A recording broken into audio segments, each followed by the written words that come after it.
Assalamualaikum warahmatullahi wabarakatuh. Sebelumnya perkenalkan, kami dari kelompok analitik Big Data kelas SK5C yang beranggotakan Jaren, yaitu saya sendiri, kemudian ada M. Raflianda, kemudian ada Reza Falepi, lalu ada Kuku Irsyad Kholidin, Aldi Winata, Fadli Ilhami, Agung Rizky Ramadan, dan Febri Afriansyah. Di sini kami akan mempresentasikan penggunaan Apache Spark dan Python dalam analisis Big Data. Apa itu Apache Spark? Apache Spark adalah kerangka kerja komputasi terdistribusi sumber terbuka atau open source yang dirancang untuk pemrosesan big data dan kompleks dengan kecepatan tinggi. Spark dikembangkan untuk mengatasi beberapa keterbatasan dari model pemrosesan data terdistribusi sebelumnya, seperti MapReduce.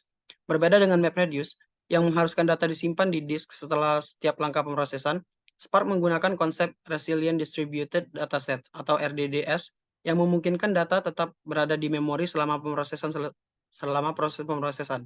Hal ini dapat meningkatkan kinerja secara signifikan, terutama untuk algoritma yang memerlukan akses berulang terhadap data. Untuk materi selanjutnya saya serahkan kepada Kuku Irsyad Kholidin. Saya persilakan. Selanjutnya fitur Apache Spark. Berikut adalah beberapa fitur utama Apache Spark. Pemrosesan in memory.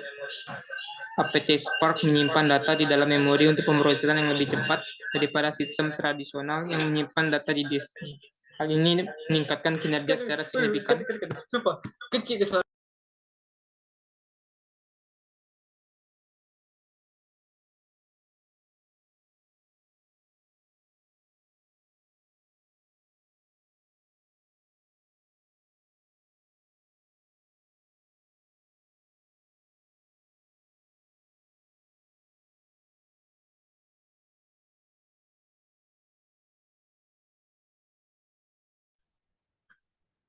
Fitur Apache Spark. Berikut adalah beberapa fitur utama Apache Spark pemrosesan in memory dalam memori. Apache Spark menyimpan data di dalam memori untuk pemrosesan yang lebih cepat daripada sistem tradisional yang menyimpan data di disk. Dan berikutnya pemrosesan terdistribusi. Apache Spark dirancang untuk pemrosesan terdistribusi, memungkinkan pengguna untuk memproses data pada klaster komputer yang terdiri dari banyak node. Ini memungkinkan pemrosesan data secara horizontal. Dan yang terakhir, antarmuka pemrograman yang kaya. Spark menyediakan antarmuka pemrograman yang kaya dan mendukung beberapa bahasa pemrograman seperti Scala, Java, Python, dan R. Ini memudahkan pengembang dengan berbagai latar belakang untuk mengadopsi dan menggunakan Spark. Terima kasih kepada Kuku. Materi selanjutnya akan dibacakan oleh Febri Afriansyah.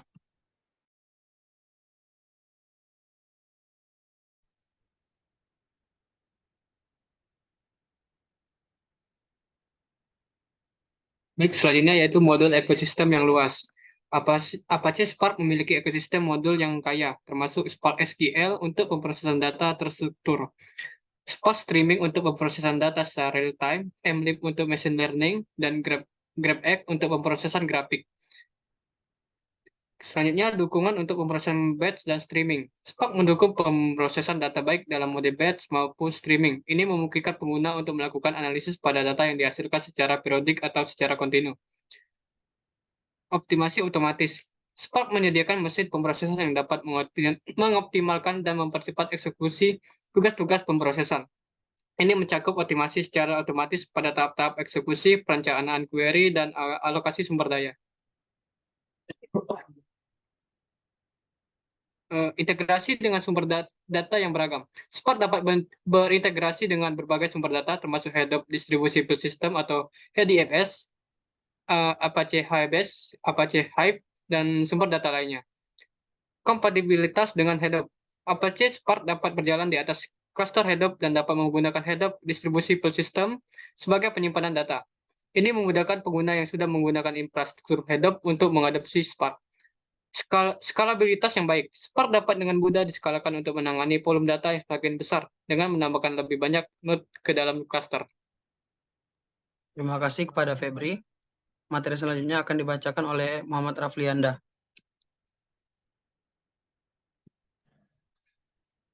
Baiklah, selanjutnya persyaratan yang diperlukan. Sebelum mulai menggunakan Apache Spark, ada beberapa persyaratan dan langkah yang perlu dipertimbangkan, yaitu 1. Java atau Scala atau Python installation. Apache Spark ditulis dalam skala dan berjalan di atas mesin virtual Java atau JVM. Pastikan Anda memiliki instalasi Java yang sesuai. Terus skala biasanya digunakan untuk mengembangkan aplikasi Spark, tapi Spark juga mendukung Python. Pastikan Python sudah terinstall jika Anda lebih memilih menggunakan Python. 2. Instalasi Apache Spark. Unduh dan install Apache Spark di mesin Anda. Pastikan Anda mengikuti panduan instalasi yang sesuai dengan sistem operasi yang Anda gunakan. 3. Konfigurasi cluster atau opsional. Jika Anda merencanakan menggunakan Spark di lingkungan terdistribusi atau cluster, Anda perlu mengkonfigurasi cluster tersebut dengan benar. Ini melibatkan konfigurasi file seperti Spark default, conf, dan Spark NSH. Terima kasih kepada Raflianda. Materi selanjutnya akan dibacakan oleh Agung Rizky Ramadan. Baik, selanjutnya Hadap. Meskipun Spark dapat secara mandiri, kadang-kadang Anda mungkin ingin menghubungkannya dengan Hadap distribusi file system. Untuk menyimpan dan mengelola data secara terdistribusi, jika demikian pastikan Hadap terinstall dan terkonfigurasi. Selanjutnya, pemahaman konsep Spark. Sebaiknya Anda memiliki pemahaman dasar tentang konsep-konsep seperti resilient distribusi database, transformation, action, dan Spark ecosystem, Spark streaming, MLlib, dan sebagainya. Selanjutnya, integrate development environment. Pilih ide atau lingkungan pengembangan yang mendukung pengembangan Spark. Beberapa contohnya adalah IntelliJ dengan plugin Scala atau PyCharm jika Anda menggunakan Python. Konektivitas dengan sumber data, pastikan Spark dapat terhubung ke sumber data Anda, apakah itu file lokal, HDFS, database, atau sumber data lainnya. Terima kasih kepada Agung Rizky Ramadan. Materi selanjutnya akan dibacakan oleh Ali Winata. Baik, selanjutnya itu arsitektur. Nah, arsitektur Apache Spark dirancang untuk mendukung pemrosesan data terdistribusi dengan skala besar. Nah, berikut ini adalah komponen utama dalam arsitektur Spark. Nah, yang pertama, driver program. Ini adalah program utama yang berjalan pada node induk atau master dan mengandung fungsi main dari aplikasi Spark. Driver program menginisialisasi konteks Spark dan mengkoordinasikan eksekusi tugas. Yang kedua, cluster manager. Cluster manager ini bertanggung jawab untuk mengelola sumber daya dan tugas-tugas yang dijalankan di seluruh node dalam cluster. Contoh, cluster manager yang umum digunakan adalah Apache Mesos, Apache Hadoop, YARN, dan Spark Standalone. Yang ketiga, eksekutor. Nah, setiap node dalam cluster memiliki satu atau lebih eksekutor. Eksekutor menjalankan tugas-tugas yang ditetapkan oleh driver program dan menyimpan data di memori atau di disk antar tugas. Nah, ini juga bertanggung jawab untuk mengelola siklus hidup tugas dan mengirimkan status dan hasil kembali ke driver.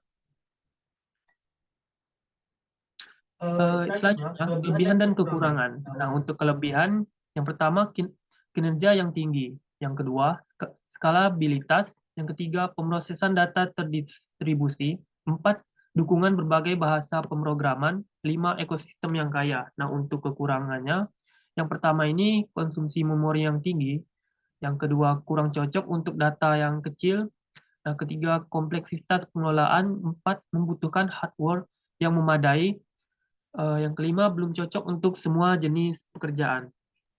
Terima kasih kepada Ali Winata. Materi berikutnya akan dibacakan oleh Fadli Ilhami.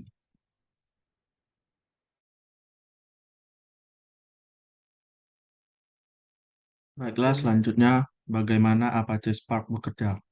Apache Spark bekerja dengan menggunakan model pemrosesan data terdistribusi yang memanfaatkan konsep Resilient Distributed Datasets atau RDDS dan Direct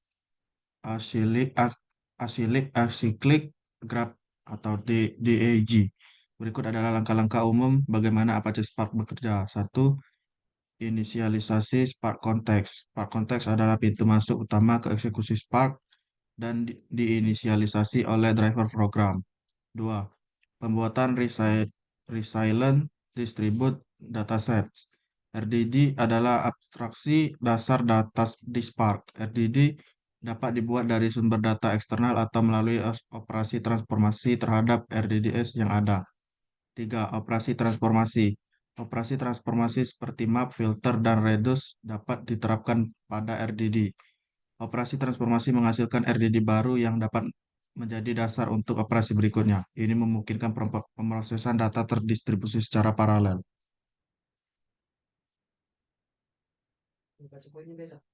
Baiklah, materi berikutnya akan dibacakan oleh Reza Palepi. Materi selanjutnya itu adalah Directed Acyclic Graphic atau DAG Scheduler, yang dimana Spark menerjemahkan serangkaian operasi transformasi ke dalam DAG yang merupakan urutan tugas yang diperlukan untuk menghasilkan hasil akhir. Kemudian ada Task Scheduler yang bertugas untuk menjadwalkan eksekusi tugas pada eksekutor di seluruh klaster. Tugas-tugas tersebut dijalankan secara paralel di node-node yang tersedia. Dan terakhir adalah eksekusi tugas di eksekutor yang dimana setiap node dalam klaster memiliki satu atau lebih eksekutor yang menjalankan tugas-tugas yang diberikan oleh driver program. Eksekutor menyimpan data di memori atau disk antar tugas.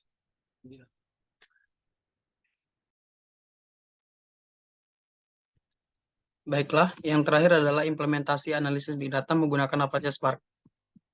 Di sini kami menggunakan multinode yang mana kami menghubungkan 3 komputer.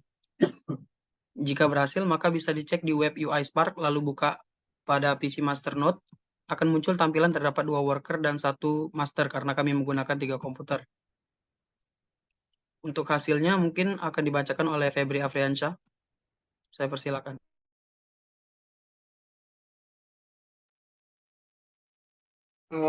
Baiklah, untuk hasil setelah kami melakukan percobaan prediksi flag delay dengan menggunakan Apache Spark, pada saat dilakukan menggunakan multinode, proses complete hanya dalam menggunakan waktu 2,6 menit, dikarenakan menggunakan semua total core, yaitu 12 core dengan total 3 komputer.